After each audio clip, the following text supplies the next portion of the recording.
அடையறதுக்கு முயற்சி பண்றோம்ல, அதுதான் உண்மையான வெற்றி. உங்களுடைய குறிக்கோள், உங்களுடைய லட்சியம் எல்லாம் பெருசா யோசிங்க, பெருசா கனவு காணுங்க, பெருசா திங்க் பண்ணுங்க.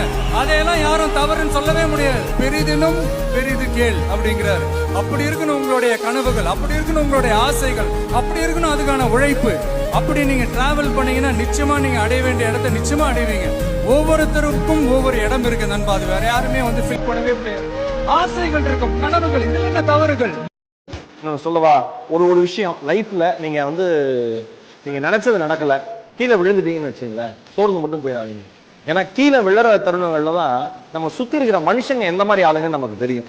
விழறது எல்லாமே ஒன்னா நீங்க முன்ன விட வேகமா எந்திரிக்கிறதுக்கு, இல்லைன்னா உங்க சுத்தி இருக்கிறவங்க எப்படின்னு தெரிஞ்சுக்கிறது. அதனால ஒவ்வொரு வீழ்ச்சியும் என்ஜாய் பண்ணுங்க. நான் என்ன சொல்றேன், நீங்க வந்து உங்களுடைய வெற்றியை கொண்டாடுற மாதிரி தோல்வியும் கொண்டாடுங்க. நீங்க தொடர்ந்து தோத்துக்கிட்டே இருங்களேன், தோல்விக்கே ஒரு நாள் வந்து கடுப்பாயிடும். நம்மள தோத்தான்னு அடுத்தடுத்து ட்ரை பண்றாங்க.